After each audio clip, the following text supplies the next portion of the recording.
இன்றைக்கான தேவ வார்த்தை சுபிசேஷம். அப்போஸ்தலர் 16ஆம் அதிகாரம் 25ஆம் வசனம். நடுராத்திரியிலே பவுலும் சீலாவும் ஜெபம் பண்ணி தேவனை துதித்து பாடினார்கள். காவலில் வைக்கப்பட்டிருந்தவர்கள் அதை கேட்டு கொண்டிருந்தார்கள். இந்த சம்பவம் எங்களுக்கு தெரியும். பவுலும் சீலாவும் தேவனுடைய மகிமைகளை சொல்லுகிற சந்தர்ப்பங்களில், அதாவது சுவிசேஷம் அறிவிக்கிற சந்தர்ப்பங்கள்ல கைது செய்யப்பட்டு சிறைச்சாலையில் அடைக்கப்படுகிறார்கள்.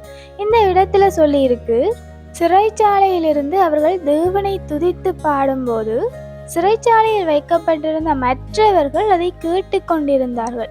இந்த இடத்துல ஒரு சுவிசேஷம் அறிவிக்கப்படுது. அதாவது பவுலும் சீலாவும் சிறை கைதிகளிடத்துல நேரடியாக சென்று தேவனுடைய மகிமையை சொல்லவில்லை.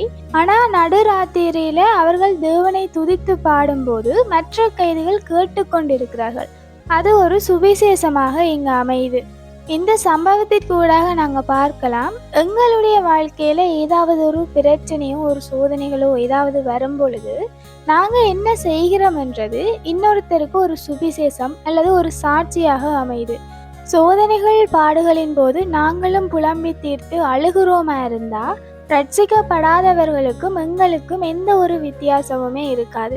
இந்த சந்தர்ப்பத்துல பவுலும் சீலாவும் துதித்து பாடும்போது அஸ்திவாரம் அசைக்கப்படுது, கம்பிகள் உடைக்கப்பட்டு அவர்கள் வெளியிலே வருகிறார்கள். அதற்கு பிற்பாடு அந்த சிறைச்சாலைக்காரன் ரட்சிக்கப்படுகிறார். அவர் மாத்திரம் ரட்சிக்கப்படாமல் அவருடைய குடும்பத்தார்களுக்கும் தேவனுடைய வசனத்தை போதித்து அவர்களோடு சேர்ந்து ஞானஸ்தானத்தை பெற்றுக்கொள்வதாக அந்த சம்பவம் அப்படியே வருகிறது. சுவிசேஷம் அறிவிக்கிறது என்றது நபர்களுக்கு நேரடியாக சென்று சொல்லுகிறது மாத்திரமல்ல, எங்களுடைய சாட்சியான வாழ்க்கையும் தான். இந்த இடத்துல பவுலும் சீலாவும் கைது செய்யப்பட்டதன் பிற்பாடு அவர்கள் அந்த இடத்துல புலம்பி அழாம தேவனை துதித்து பாடினபடியால் அவர்கள் கட்டுக்கள் விடுவிக்கப்பட்டு பெரிதான ஒரு அற்புதம் நடந்து அந்த இடத்துல ரட்சிப்பும் உண்டாகுது.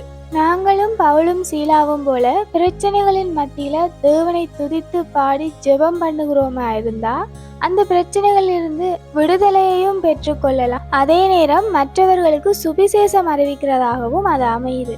சுவிசேஷத்தை வார்த்தையினால் மாத்திரமல்ல வாழ்க்கையினாலும் அறிவிக்கலாம். Have a nice day.